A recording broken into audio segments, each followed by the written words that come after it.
Well, hello, everybody, and welcome back to the General Eclectic podcast with Rod Dreher. I'm your host, Kale Zeldin, and we're here for episode number 20, Rod. Rod, you're not in Budapest. Where are you? I'm continuing my tour of Eastern Europe. I am in Warsaw. I flew to Warsaw today. There's a big conference going on here, and I'm sitting in a hotel room looking. And sirens, apparently. So. And sirens, yeah. I'm sitting here in this very minimalist hotel room, feeling very minimalist. No, actually, I'm feeling maximalist because as soon as I got here and hung my clothes up, I went around the corner to this. There's this thing, this little food chain, little kitschy restaurants called Zapicek. I don't know if that's how you say it, but I think it means something like grandmother's table. It's very kitschy. Polish home-style cuisine, but they make the best pierogies. Oh my gosh. I went there, had a big old beer and a platter of pierogies, and basically I've got the food stupids. I'm starting to weave here. So go ahead. That's a lot of gluten. That's all I got to say. It's a lot of gluten. If I fall asleep here as we're talking, you'll know why. It's not just because I'm boring and oh no, maybe it might be because of that, but I mean I've got a little boost. But since we last talked, I was in Paris for the Benedict Option, Live Not by Laws press tour, and it was really great. They found some really receptive people there. It's amazing how. And this is one of the things that makes our moment, our historical and cultural moment, so unique. How France and all these countries over there are taking up American culture war fights, and people don't know how to deal with it because they can't figure out why is this happening. What's happening because of social media. Right, and it's nuts, right? I mean, that's sort of one of the things you and I have been talking about. It really is crazy, but you're right. The ability for it to upload into the cloud and therefore sort of disperse out all across the globe, independent of borders and walls and all that sort of stuff, really is something. A lot of people anticipated, but I don't think the rank and file, those of us who live our lives in a day-to-day manner, have fully appreciated how profound of an impact this is having, I think, period. And then the profound impact it's going to have. And then therefore our typical mechanisms by which we slow down these changes are not operable, right? Right. I mentioned in this space and on my blog before how I was told by a high school teacher in Poland that there is no institution, not the family, not the church, not the state, nothing in this country has more influence on Polish youth than social media, TikTok, and all that. And I think this is what we're seeing. These are the effects we're seeing of that. Plus, I remember Milan Kundera wrote an Unbearable Lightness of Being that you can always tell a leftist because a leftist is always on the Grand March, big G, big M, Grand March. They feel that we're always marching towards the progressive future, and any cause that they can bring in and make part of the Grand March, they will. And I think that's what's happening in these European countries. For some reason, international leftism has taken up Black Lives Matter and LGBT. This is what they care about. But really, you're really talking about the T part of that. I mean, what struck me in one of the things I think we talked about last time is you were speaking with a member of the loyal opposition to the Orban government in Hungary, and even you're very progressive and down with the all in for the sexual revolution sort of cause in the last 60 plus years. As soon as the conversation moves to transgender ideology, and of course we're talking about an ideology here. We're not talking about individual peoples. I think that bears repeating.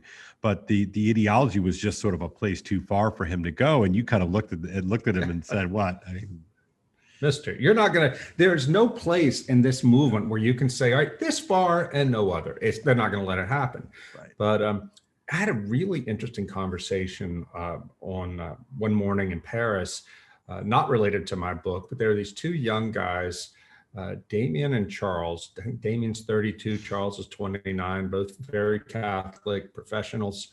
who read the Benedict Option when it came out a few years ago there, and felt really inspired by it. What they've done is they have started something called Monasphere, Monasphere, and it's just started in the past year. It's a business plan to try to get families, Catholic families, to move out of the cities and resettle in the vicinity of monasteries in rural France. They've got 30 monasteries who are participating with them. They've got 1,000 people, 30. And they said that just since, I think they announced it about a month ago, they have 1,000 families signed up. Oh. And of course, and they say what we're not trying to do is create like any sort of lay monastery. Said we believe families should be autonomous, but we want to make it easier for people to come move out and live around the monastery, kind of the Clear Creek model. Yep. And not hide away from the world, but allow themselves to be spiritually irradiated, I guess you could say, by the graces of the monastery, and spread that and evangelize others. And I was just, these guys, Kale, Damien said to me, I'm going to write a piece for my blog about it, but Damien said, it's time to leave the cities. We can see what's happening. He said, my generation knows that it's over for Christians right now. God can do whatever he wants to do, but we can't just sit around waiting for somebody to come save us, because it's not going to happen. If we are going to be saved, if the faith is going to be saved for our children, and they both have kids, it's going to have to be something we do for ourselves, with God's help, of course, but, just waiting on the church to get its act together, waiting on a savior, a political savior or anything else, it's just not going to happen. You can't take that risk. I was incredibly encouraged by what these guys had to say, because they're just, I felt my own age too, I have to admit, because I'm 54, kind of cynical, kind of woe out, but these guys are young, and it's going to be that generation, No, that's really heartening, because, I do think that is what it's going to take, really getting practical about how this can happen. How do you deal with the mean task of earning a living? How do you deal with the nitty gritty of real life? And they're working on that too. That's what strikes me. That's what strikes me about this. It's because they're business guys, and Damien made this point. He's like, we're faithful, but we know that if this is going to work, we've got to make it where people can get to their jobs in the city, if it's possible, or they can do co-work. We can build co-work centers so for telecommuting, and also there's a question of schooling. So these are things they're all thinking about. They have some a guy whose name I didn't recognize, and he's a wealthy young entrepreneur in France, a Catholic, who is funding them. So it's exciting, and they wanted to meet with me to say, tell me about it, and to thank me for the book. And it was so humbling. I found out just last night, my friend Giovanni Zanaro, young Catholic guy, same generation, he and his wife moved to Norcia, and they've started a new community there of Catholic families who want to move to be close to the monastery. Same thing, to the monastery. Wow. So these are tiny victories, but my God, man, we have so much bad news that whenever you see little green shoots like this, you just want to shout from the rooftops. For sure. And I know we always joke, you and I joke off screen here, that we're always a little bit of doom and gloom types, but it's what's strange, I think, for both of us is that doesn't come natively to either of us. Both of us are pretty sanguine fellows, and are looking for good things, like you say, the green shoots, but seeing so little of it, certainly out in sort of the grand narrative space, Yeah, and one thing that occurred to me too in Paris, I wrote about this at length on my Substack newsletter, and I won't go and repeat the whole thing here, but I'll speak a little delicately here, because there's some things that I have to keep private, and sure. I'm not trying to be super secret. The stuff I'm talking about is probably just everyday stuff, but for me, it means a lot. And I'm the confessional guy, but I have to keep some things private. But anyway, I've been carrying in my own heart, in my own life, a pretty heavy cross since I moved back to Louisiana, I mean, most people know about the collapse of my family in St. Francisville. I've written about that, but that tore down so much, and I'm still carrying heavy loads from all that, and just have not been okay since then.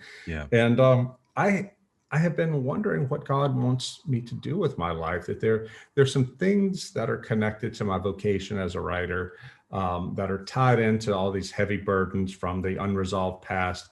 And I have been wondering if I could set the writing aside, and just sort of blow that up, and, to try to offload these private burdens. And I've been praying about it for a long time. I mean, you and I've talked about this privately, and because it's heavy stuff that's across. It feels like it's going to crush me sometimes. And again, I apologize for being cryptic, but the point is simply that the temptation, if indeed it was a temptation, is that I can walk away from my vocation as a writer and maybe resolve a lot of this internal pain by laying these burdens down. But if I did that, it was pretty clear to me that it became clear to me in Paris, especially, and this has been a long process of discernment.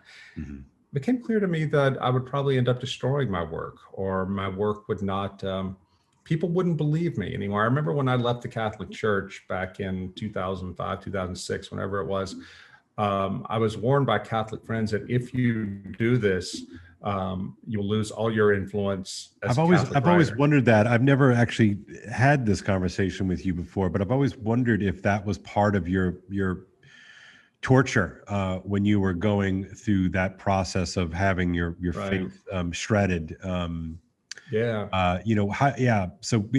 please keep going. Yeah, sure. Well, no, back then it was to the point where this was my soul at stake. When I was, and I couldn't keep on. I didn't care about my reputation as a Catholic writer, because then I had lost my ability to believe as a Catholic. But they were right. I knew that there would, and not only did I know I would lose my ability to be influence on Catholics, but I also knew that, having been such an advocate for Catholicism prior to that I couldn't turn around and go like, oh, guess what? Let's do Orthodoxy now. So I've made it. I've had to make a conscious decision not to even pretend that I've got any kind of authority to say, oh, you should be Orthodox. And but I want to jump in here. But I think you've been wrong. And obviously, what I mean by that is that I think that in the strange workings of providence, you have been in a position to see and say things that I would struggle to be able to say as a quote unquote loyal son of the church. Right. You have an ability to say things, to see things, to connect things. You have an interesting license with which to do that. So I don't think that you've lost your ability to speak the truth. Now, look, I know that, for instance, even today, if I would post something on my timeline on Facebook, let's say, about you, I'll get the kind of comment, well, as soon as Rod recognizes that, he's,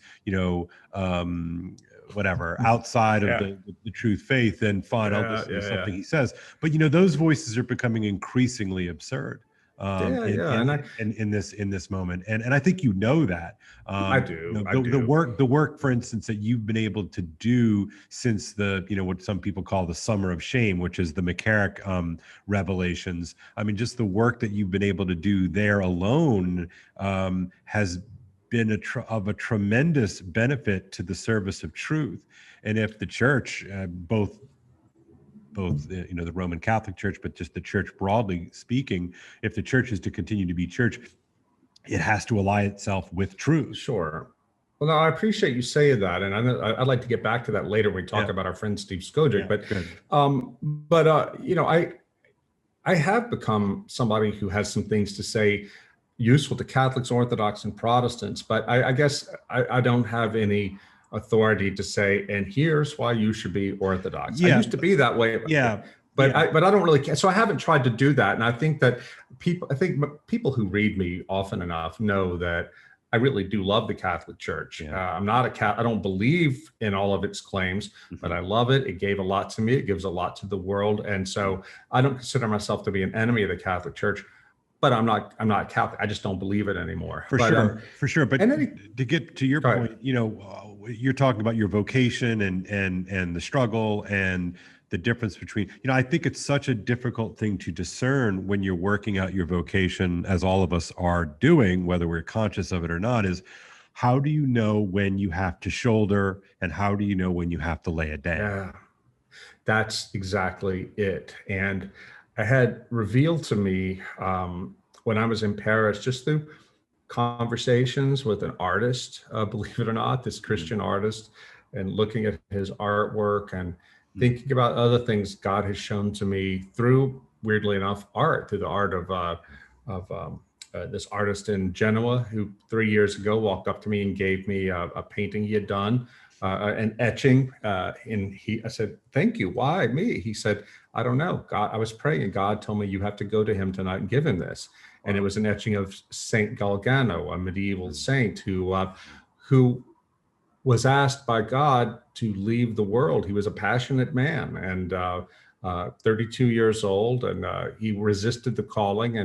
And he finally told Archangel Michael, he said, "It would be easier for me to plunge this sword into the stone than to leave the world." He brought the sword down on the stone. It's there still today. You can go, they built the chapel around it, and it's a 12th century thing. In any case, I concluded from these serendipitous, non-coincidental meetings that I had that God was telling me that, the work that I've given you to do, this is your vocation. And, the cross you have to carry is something you're just going to have to carry to be faithful to your vocation. And I have a lot more peace now that I've come to that resolution, because I was just telling this friend of mine I was talking to on the phone on Signal that I lost my train of thought there. I'm sorry. Well, but I think the truth that you're circling around is that, we've heard the phrase, I can do all things through Christ who is in me.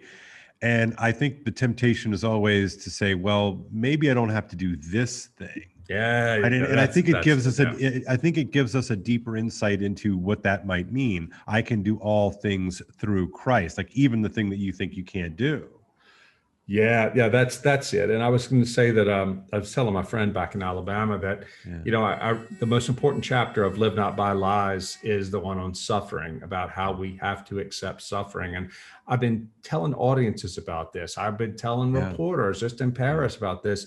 And now it comes to me. It doesn't come in a form that I expected, but I finally just gained this clarity recently that, this it might not seem like much to most people if they knew what was going on, but for me, this is a big deal. Yeah. And I have to, if we're talking about the Grand March, I'm on the Grand Pilgrimage, and everybody has a burden. That's right. And I have been really blessed, Kale, over here in Europe this summer by friends. Renewing old friendships, making new friendships, finding Christians who are, I could say like, "Oh, that happened to you too." That's great. That's great. And I realized that I have been writing so much. I don't know if we talked about this last week, but I've realized I've been writing so much over the past few years as compensation for deficiencies in my life, and about not getting out there and having friends and living a life, because I've been so preoccupied with brooding on all the things that were broken. Yeah. So last night I screened a film with my students. It's a one I'm sure a lot of people in the audience know about, but it's a real masterwork called Babette's Feast. And I screened it with my students as a sort of a culmination of the work that we've done, that we have characterized as a pilgrimage. It's basically a hop, skip, and jump through the great books type thing. And it's a fascinating movie because at the center of it is an act of pure gratuity that is also an act of pure sacrifice, which is also, frankly, magical. And and we forget, I should say, I forget how much the power of gift infused through vocation, you receive the gift of vocation and you take that and you give it back out to the world, that has genuinely magical and transformative power, because the work of renewal, personal renewal, through Christ is not only real, but it's important. And it's not to overlook the nature of sacrifice, right? But Right. we know, I think, and this is what I'm hearing from you, Rod, is that in the work that you're doing is the sacrifice, but which is also the gift, which is also what you are offering back to the world, right? And I think, what else is vocation than that? Yeah, well, I've been praying to God for a long time, I'm saying lift this burden, Yeah. but if it's your will for me, don't do it. Help me, just give me the strength to live in your will. That's the thing I want to do, because I know that, we look at the history of the church, these people I've been writing about too, these dissidents, they accepted the cross. And, so I tell you, I had a Babette's Feast moment last week in Paris. Oh, it was so beautiful. Babette's Feast is one of my favorite movies, because it's about how it is about grace and about sacramentality, but it's about how these qualities of love and gratitude and healing were mediated to this broken community through food, lovingly prepared. Well, one of my last nights in Paris, we had finished all the interviews, and my translator was a young guy named Pierre, maybe 23 years old, student, really good in English. He went with me on all my interviews, and just a really interesting guy, thoughtful, serious, faithful, and he plans to marry, and I wanted to meet his fiance, so I invited Pierre and Adelaide to go to my favorite restaurant in the world, the oyster bar, Victories Regis. Right, for oysters. And in France, they don't eat oysters as a full meal. It's usually like something you eat before a meal. Right? But we had the whole thing, and I was sitting there with some of these oysters, and this was not a cheap feast, but this is my favorite food in the world, and I was there with this guy I'd really come to like over and admire his friendship and his companionship, and he was in love with this beautiful young woman, and they're both faithful Catholics. And I just wanted to share my gratitude to Pierre for the help he gave me that week, and also just for the conversations, but also celebrate and participate and give him the kind of a wedding gift, of this feast and this cold Alsatian Riesling. And I left that thing. It was all about me. I mean, as far as I was, in the sense that, Pierre sent me a note saying, "Thank you so much. That was so kind of you." And I was like, "Dude, you gave it to me. You gave it to me." Just seeing the faces of this beautiful young couple, and knowing that they'll be married in Normandy, and not too much longer, and maybe they'll have kids and all that. And so life continues. And somebody that's I used to wonder as a kid, why old people and mostly old women, but old men too, why do they cry at weddings? Yeah. And it occurred to me a couple of years ago is that I used to think they were just sort of being old and sentimental, and I think that's part of it. Maybe remembering themselves as young people and entering into the whole thing. But I've expanded that out a little bit in my thinking. I think we old people cry tears of generosity. I think they're tears of generosity. I don't think that they're just sort of tears of joy, but real generosity. In other words, despite the world, despite the weight, despite the pain, the suffering, despite the crosses that we all bear, that two people would allow themselves to see the truth of love in and through each other, and are willing to make a testament to that to the world is awesome. It is. And the people aren't getting married as much anymore in our country or theirs, but here they were preparing to do that. And young people in France, very few go to church anymore. They do. And the interesting thing about it was they didn't strike me as being super naive types. And, I think that, I don't know if it's a French thing or what, but if you go to mass in France now, you're somebody who really believes it. Right. Well, for sure. It was just such a moving thing. And it refreshed me so much. And this is part of what God has done for me this summer here in Europe, going out and seeing people, hearing about their lives and their struggles, and but also their triumphs and the things they're doing just to try to live faithfully. Nobody's got it easy these days. In Paris, for example, there's a lot of anxiety over the possibility of the suburbs, the Islamic militant controlled suburbs, exploding. Bolé. What are the names of the suburbs? Banya. Banya, yeah. Banya, the Banya. And they've been talking about this since at least 2005. When they had a big. But the thing that seems to really be driving it now are the effects that I'm seeing on the people there is this high anxiety that this could happen any day now, and we can't predict it. And at this point, we've been struggling with it for so long to figure out how to solve the problem. Nobody can solve the problem. So we feel like it's almost like the explosion of the Banya, the riots in the Banya, or like a meteor heading to Earth, and we can see it in the distance. We know it's coming, and we can't stop it. That's what this feels like there, and it's wearing a lot of them down. Yeah.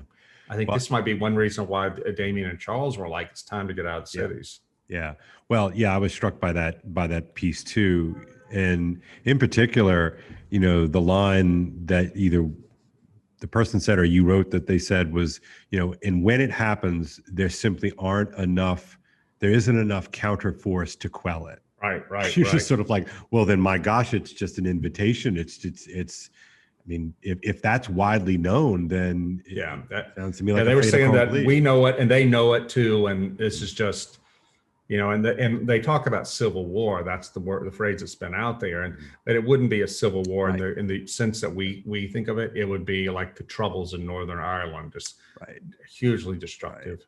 And I remember saying to this one journalist, I said, well, I think this is probably how France is going to get the social credit system to control these people by making them not part of the economy if they don't behave. He just laughed and said, what do you mean not part of the economy? They're not part of the economy now. They make their living by stealing, by selling drugs, and it is a mess. So it's all kind of black market, unofficial, off the books type lifestyles. Yeah, that's interesting. Yeah, that's interesting. Even amid this young couple, Pierre and Adelaide, coming together, I met a young woman who interviewed me for Le Figaro, the biggest newspaper in France, 25 years old. Azalise was her name, a Breton name. And I mean, she was so beautiful. I was like, focus on the question, focus on the question. It's like she asked the most intelligent questions of any of the interviewers I had. And she has a philosophy background. And she asked them in that French way. It was almost like she was whispering them to me on the pillow. And I was just like, whatever. Moogly. She's married with child at age 25. And she's very, very faithful Catholic. So I was like, that is awesome. Good for her. Also shocking, like completely counterintuitive. That's great. Yeah, but I mean, but you see these green shoots, and I have to hold on to that because I was at a dinner last night in Budapest. I'm talking to a guy, Catholic guy, as it turns out, conservative guy. And he said, the storm is gathering, talking about politics and culture and all that. He said I don't know. He said, where do we go? I said, that's just it. There's nowhere to go. Now, is he speaking as a sort of a watcher of the political scene? Is he speaking as a watcher of the sort of the institutional church scene? What is he saying? I think he was just speaking generally because the conversation but he was just saying that things are really breaking down, and I keep wondering what that actually means. We talked maybe 2 weeks ago about when is a break a break? And like, does everybody have to point and say, yes, this is a break? Or does it just sort of happen? And then we realize 3 years later, oh yeah, that was the break. Like, how do these Yeah. things happen? It's Well, when you're living in big history or something like that. yeah. Well, I'll give you an example. Today, as I was boarded the plane in Budapest to come to Warsaw, I saw on my phone a story about how the guy that the defense secretary has put in charge of rooting out extremism in the armed forces. Mm-hmm. This guy, 2019, tweeted out a bunch of things saying, if you support Donald Trump, you are a racist, full stop.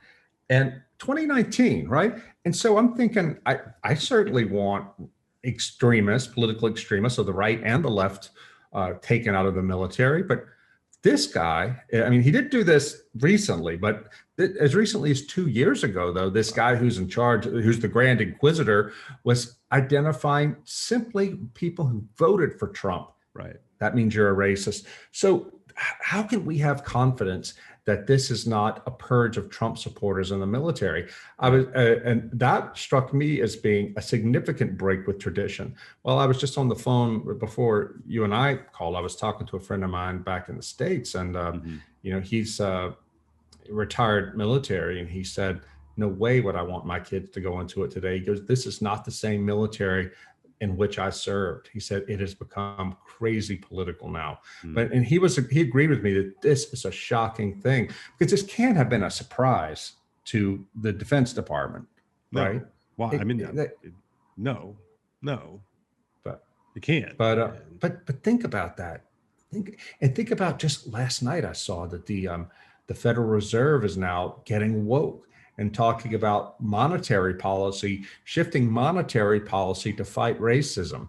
I mean, the Federal Reserve tinkers with the most fundamental aspects of the US economy. And now they've gotten woke.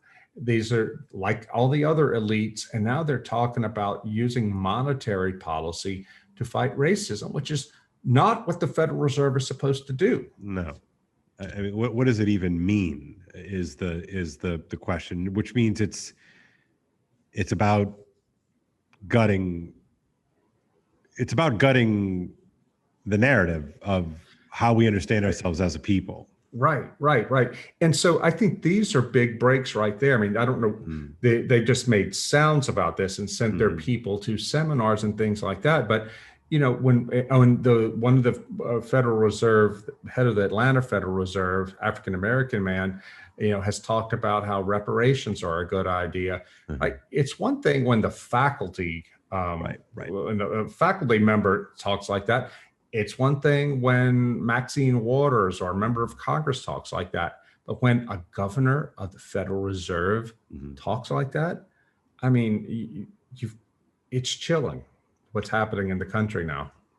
Yeah, and again, as you quipped earlier, there is no stopping point. There's no terra firma on the way down the slide. Or sorry, I'm mixing all of my metaphors, but there's no there's no stopping it, and it just seems to get sort of slippier and slippier as we go down. Slippier. Yeah, I was part of we had a conference at the Danube Institute yesterday in Budapest. That's the think tank where I'm working this summer. And there was a guy, Frank Ferretti. He's a Hungarian who immigrated to Britain years ago. And one of the things he said, he's a sociologist, and he said that during Donald Trump's presidency, that's when the wokeness became much, much more intense. And his point was not that, boo Trump or yay Trump. His point was simply that those who thought Trump was some sort of effective pushback to wokeness, in fact, he was an accelerant. Yeah, I think that's becoming increasingly clear to me as I look back, as I'm sort of thinking through all of this, that even prior to the election, and immediate post-election stuff, and heading into January 6th, like the cracked nature of the commentariat, it had already occurred. The sort of the strange obsessiveness with which they used him and were affected by him. and oddly enough, I don't really see it as having changed in the aftermath, right? We're fully into the Biden era, such as it is, and they don't seem any more willing to think through the rhetoric and to think through the truth now than they were then. No. It's like we're settling now into the new paradigm. The revolution has been institutionalized. And I was sitting next to a guy on the flight here from Budapest, a Hungarian, who has worked at the government. He's now in the private sector. And he was telling me, we were talking about Belarus, making jokes about, hope the plane doesn't go to Belarus, because as listeners may or may not know, the Lukashenko government in Belarus forced down a passenger plane to arrest an opposition figure who was on the plane.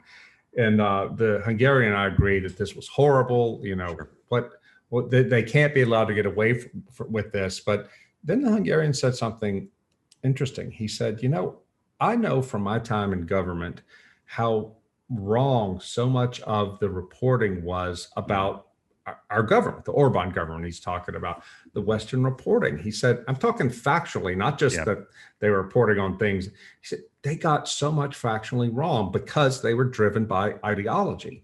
He said, and I worry now, whenever I read reporting on other countries, whether it's Belarus or Israel or any other country, I can't trust any of it because I know how bad it was about us. Well, and we see that now that it's apparently, and maybe we can do another show on this later on, but I do think it's worth pointing out just from the historical record standpoint that it is now apparently acceptable to admit that maybe the coronavirus leaked from a lab. Whereas, 2 weeks ago and anywhere prior, it could get you banned on Facebook or whatever social media, drug of your choice. If you would even suggest that that there was some sort of lab leak and cover up on the part of the Chinese Communist Party.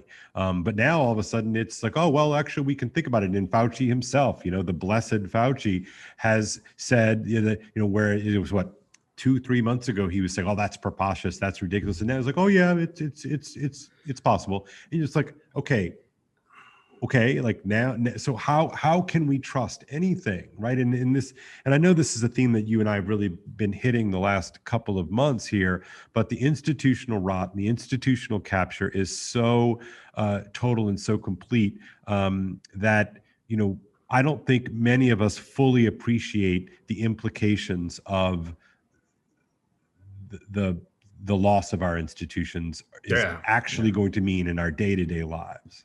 Well, and leaving aside the ideology thing, I read this week, maybe you saw it, a long piece on The Pillar, this excellent Substack newsletter written by JD Flynn and Ed Condon, really strong Catholic journalist. JD went out to Knoxville at the invitation of the Bishop Rick Stika, who was to tell the real story. Tell the real story, because he's about to be investigated by the Vatican because he's alienated a lot of his priests. He's spent a lot of money, and so the Vatican's about to come investigate him. So Bishop Stika reached out to JD Flynn, who has a reputation as a good journalist, but he's also more or less on the Catholic right, to come tell the real story. So JD goes there.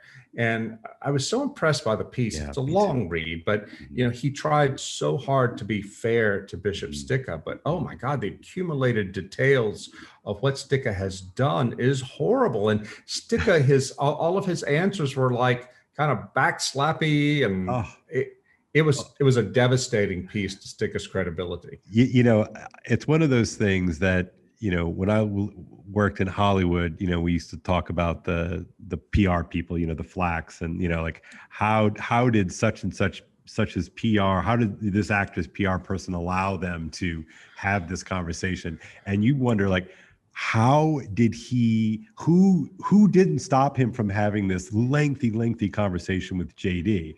and and I only know JD, vis-a-vis social media. I follow Yeah, him I've on never met Twitter him and either. Facebook. He seems like a real, straight shooter guy. And like you said, I mean, he's hardly some sort of, traditionalist firebrand, but at the same No. time, he's not some sort of modernist accommodationist either. I think he and Ed Condon do a really good, really good job of playing it straight. And that piece itself, he's just the straight man. And just by repeating back to the audience the details of the things that he says, the bishop says, and the thing and how he says it, it is jaw dropping is Yeah, exactly the thing. and it's not about ideology, as you know. This is about a narcissist, Yeah. from what I could read, a narcissistic bishop who was grooming or sexually harassing. Although he JD makes it clear that these priests felt that they were being sexually harassed without sex ever actually coming up. So it's in this weird gray area. And I think it's completely plausible the bishop may be gay, but doesn't even know it himself. That's right. I think that this falls, and maybe this is our segue that I've been looking for, Rod. I think it falls into the category of spiritual abuse, right? Remember that Right. that these fathers, these bishops, are abusing their sons in this case, and the genital reality is really neither here nor there. The much more profound effects. And look, I'm not trying to downplay physical sexual abuse. Obviously, it's a tragedy unto itself. But the long-term effects of spiritual abuse are way more widespread and way more real and way more devastating in the long term. But I know we're about to jump into Steve Skojec's essay, but I just wanted to say that the thing that jumped out to me most of all about this Stika piece is how you wonder how does somebody like that, somebody so obviously broken as Rick Stika, get made bishop? Well, it turns out that he was the golden boy of Justin Regali. Justin Regali worked in Rome for many years, became a Cardinal Archbishop of Philadelphia, and now in his 80s lives with Stika there in Knoxville. And I don't know why Regali picked him, maybe because he was compliant and he was never going to object to anything. But now you see what the system has done. Even if there was not any sexual abuse, this total mediocrity. Rick Stika has come in. He's blown a lot of money. The diocese will have to be paying for this cathedral he built for decades, they say, 50 years. And plus, he's alienated all of his priests. Some priests was quoted anonymously saying the thing that unites liberals and conservative priests in this diocese is none of us trust the bishop. And so you think unity. What's that? Unity. Yeah. So in the end, the tragedy here is that think how many people are going to walk away from the church because of this,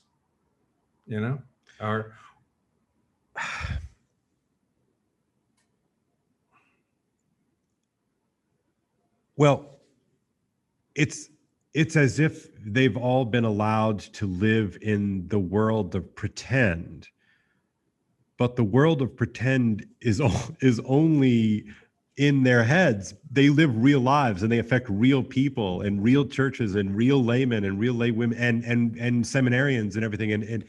And he's carrying on in this piece. It's really disgusting, actually. Like it was all about him. Yeah, the whole thing. All about him. And this, we can tie this, I think, to this the craziness that we were talking about earlier in other institutions, because so many institutional leaders seem utterly detached from the real world, the fact that the decisions they make or fail to make have real world consequences, and somebody is ultimately going to have to pay the piper. That leads us to our friend Steve Skojec's essay. I just finished it before we came on, and I don't think I've ever seen any piece like that. It was so raw. It's like he just chewed his leg off to get out of a trap. Why don't you talk a little Wow. bit about what the piece is? Yeah, so Steve has a Substack called the Skojec File, and the name of the piece is Against Crippled Religion. And Well, you got to well, talk about who Steve is for our yeah. listeners who don't. So Steve Skojec is a friend of both mine and yours, Rod, and he runs a website called 1 Peter 5, which is a traditionalist Catholic website that has been, I think, in operation for almost 8 years, maybe 7, 8 years. And, Steve has uh, created a reputation for himself as being a kind of traditionalist, loyal opposition to the various modernist and neo-modernist and neoconservative strains in the church, and just being saying, hey guys, you're not being straight. You're not living in the real world here, and it's always been a real voice for the traditionally minded and traditionally oriented Catholic. Well, Steve is with increasing frequency seeing the crippled nature of his own tribe, and by his own tribe, I think he's really kind of talking about the traditionalist tribe in the Catholic Church. And he and I have had lots of conversations over the last few months. And it all started. I was listening to a Jordan Peterson podcast on the biblical series, and at one point Peterson is talking about ideologies as being kinds of crippled religions. And I remember thinking about that a lot. And he's, Peterson is talking really about these sort of Marxism and socialism and all the feminism and all the various isms, right, that we talk about. But in a conversation later on I was having with Steve, I said, Steve, I'm really struck by this idea of an ideology as a crippled religion. I'd really kind of think we should flip this on its head a bit and look at the various tribes within Catholicism as being forms of crippled religions or as ideologies. And so that really is, in part, I think, the genesis of his thinking through all of it. And I think a lot has coalesced in the last few months, of course, in the aftermath of Trump. And as you know, most of the sort of the conservatives and the traditionalists sort of went all in for Trump. And but it's not really about Trump, and it's not really about these things, but it's the the the the real unhealthy dynamics within the various tribes. And in this case, I think he's talking about the traditionalist tribe. And so I think he's had enough. I think he's facing the truth that all of us have to face, but he seems to be facing it in a way that is really raw and really revelatory. And in this piece, he really gets it. The name of the piece is called "Against Crippled Religion." Pull it up here as we're talking. Yeah, and I'll include the link to the Substack in the show notes here today. But he is really finally, I think, facing the truth that the church, the institutional church, seems to be hell bent on continuing its work in spiritual abuse. Yeah, and I can't possibly state how painful this is to read, because you see a man who is just laying it all out there, and he talks about how he's given his whole life to Catholicism, Yep. and he was involved with the Legionaries of Christ, that cultic, abusive, order within the Catholic Church for a while. And he talks about that and about how just they mess with his head. And I'm not talking about sexual abuse there. I'm talking about spiritual abuse. And he goes on to talk about how, as a Catholic, he believed and was told that you kind of have to put up with that. And he goes on to talk about how characterize it as saying, if you leave me, you'll go to hell. That's the message he got. Like, you're stuck with me. And but it's tearing him up. And the thing that prompted the essay was the priest. He goes to a traditionalist priestly fraternity of St. Peter parish, and his priest denied his kids sacraments because they hadn't been coming to mass, even though they have a dispensation and it's COVID, right? Right. And but he just and of course, String has been sort of stringing Steve and his wife along, withholding the sacraments as a way of what exactly? What kind of power play are you doing here? And it's I think Steve has just said, screw you. Yeah. Yeah. No, he says it. Yeah. But reading that for me, it was, I've been there. But Yeah.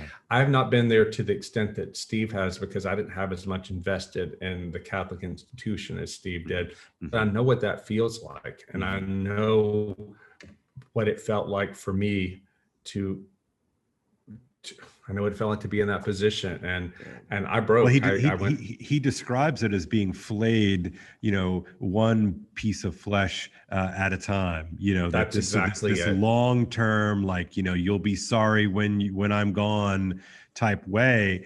And for someone like Steve to say these kinds of things out loud is part of the point. He said, for too long, I've been not allowed to say these things out loud, as if, and again, this is how an abuser talks.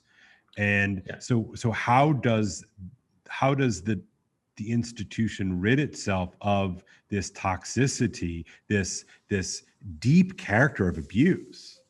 Well, and we should make clear, you said this earlier, but I want our listeners to know that Steve is talking in particular about the traditionalist wing of the church, and about how, trads, as he puts it, they just look to jump on each other and rip each other up for the slightest deviation. I mean, I saw that when I was in the Catholic Church, and you can find some of that in Orthodoxy too. But anyway, I think the operative image is, sometimes when I come home from work, let's say my wife is outside, tending to the garden, and I'm walking in, and I come in, and all my kids are there's this sort of this uproar, and one of them is yelling at the other, and the other one is yelling at the third one, and the third one's yelling back at the other one, and there's just sort of this, and it's visceral, and it's it's fever pitched. And I walk in there, and what is a dad supposed to do? Well, a dad's supposed to go in there and be like, okay, everybody calm the heck down right now. And there's that sort of quick bark, calm down, quiet. And then the dad, hopefully, when I'm in a decent enough frame of mind, and I'm not, my crazy in my own way, you're just sort of like, all right, what's going on? What's happening? Okay, you need to apologize to your sister. You need to apologize to your brother. And all of us need to sort of, just get into a different room. In other words, some kind of force will come in and, calm everybody down. And I think that what is doubly frustrating, I think what Steve is getting at in the piece, is that not only are our fathers not coming in and calming everybody down, but they're turning around on you and saying, look what you made me do. Bingo. You got it. And that is what, just makes me furious, and all of a sudden you have a grown man with a large Catholic family, and you've got a young, traditional priest who sort of turns around and is trying to play power games with him. Like, no, you can't do that. You're not allowed to do that. Nope. And one of the things that struck me about Steve's essay, Kale, was him talking about how he's been waiting for the longest time for somebody to come save the church. Yes. And now he realizes it ain't happening. But he says, I've been waiting for God to do it, and God's not coming. That scared me that he said that, because that's a knife in the chest. I know. What do you make of it? What do you make of it? What do you make of that? Well, I know that God is there no matter what, but why is he allowing this to happen? That's the thing we have to ask ourselves. Why?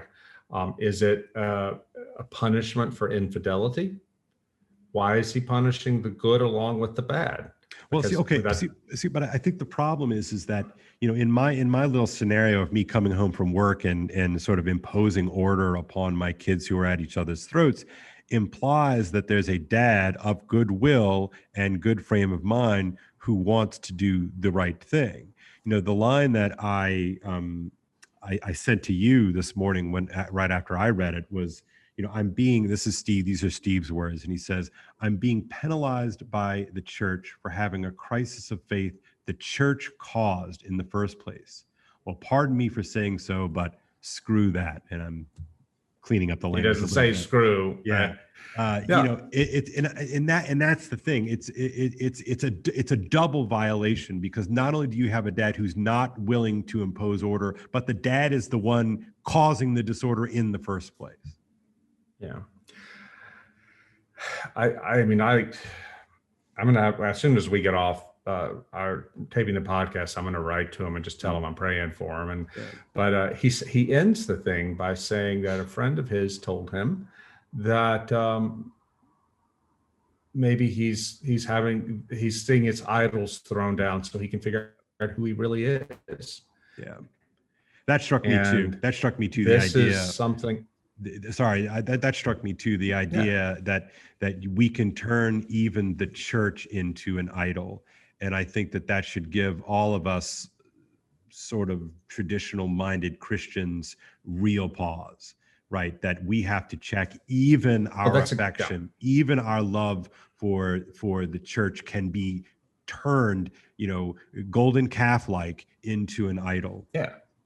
Yeah, and that's what I had done prior to my own crisis of faith that caused me to lose my Catholicism. Mm-hmm. I hadn't thought I was doing it. I thought I was being a good Catholic, right. But I had made an idol of the institutional church.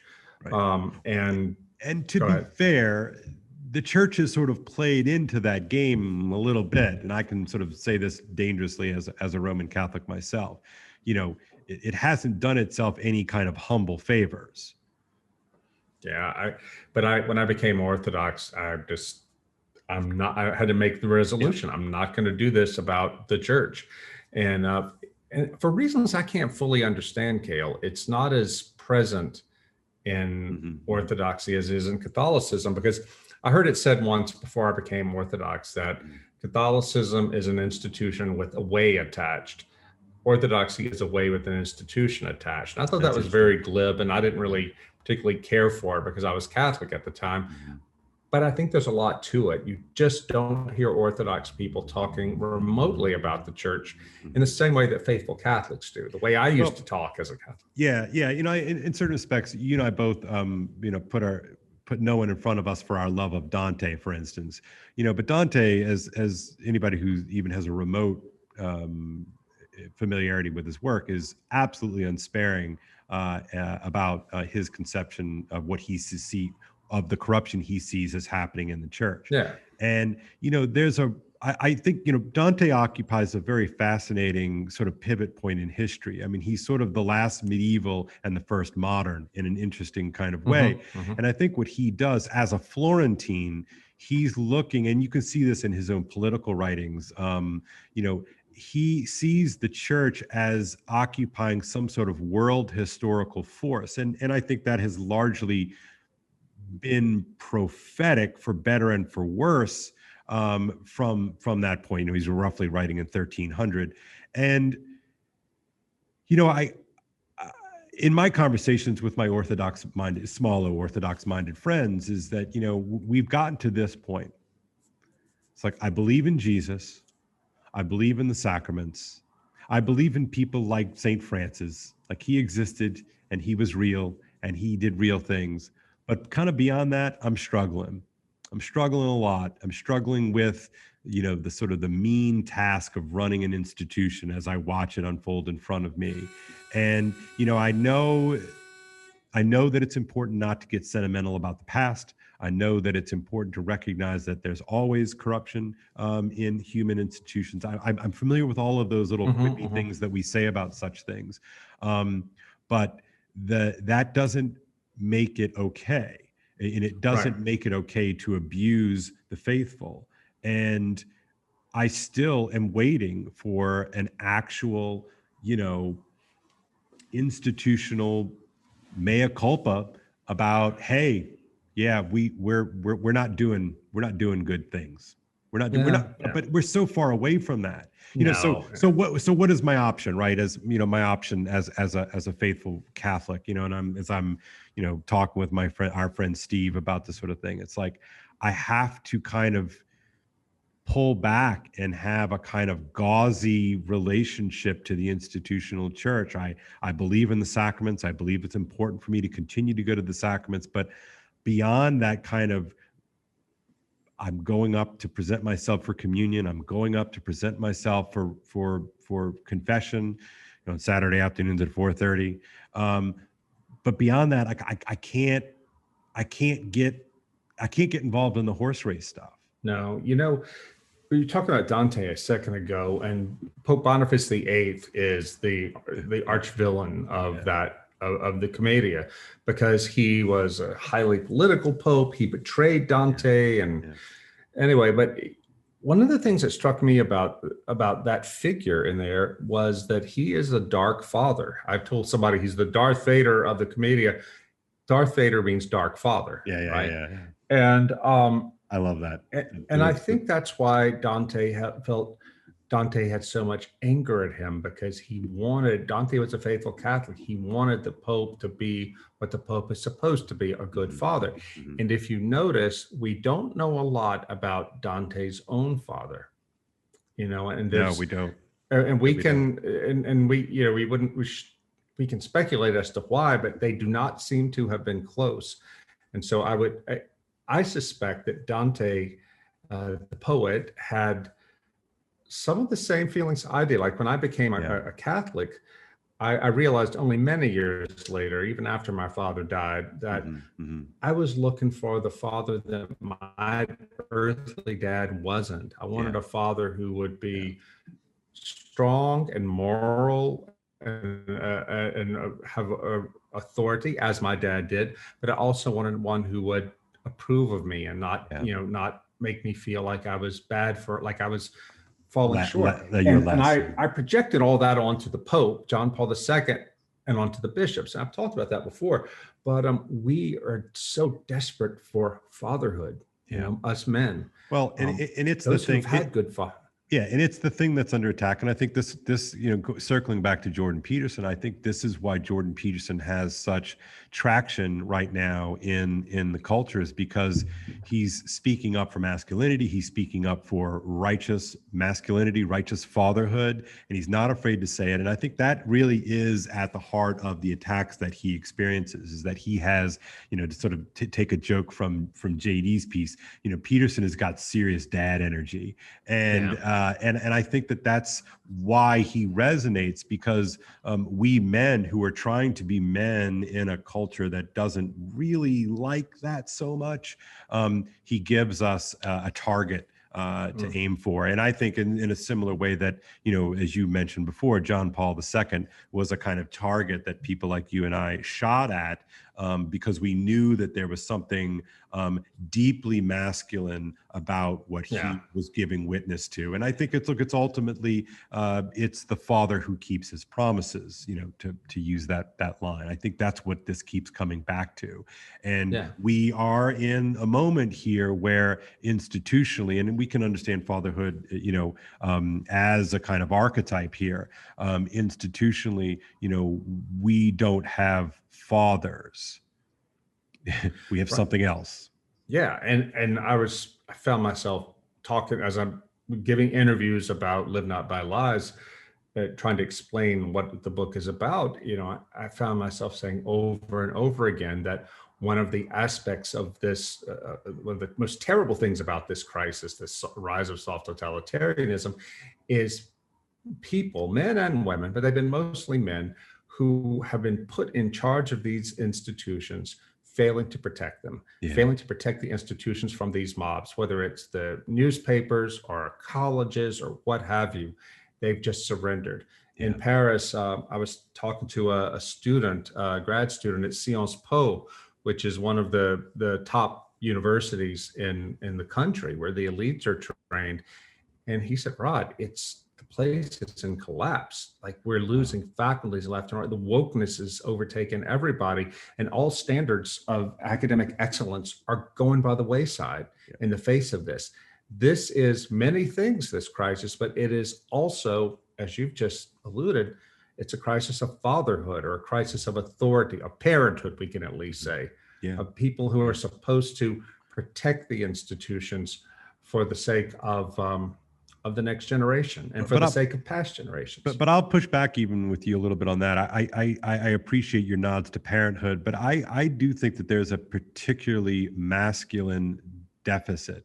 There's a particular thing that a father brings to the dynamic that, obviously in the breach, a lot of different things can sort of fill in the gaps and band-aid over it. But I think there's a particular thing that's missing if either the forces of masculinity don't step up to the plate, or they've been chased out of the commons. And I think we're living in a world right now in which, we need to reassert in proper fashion, and not in any kind of fascistic or authoritarian way.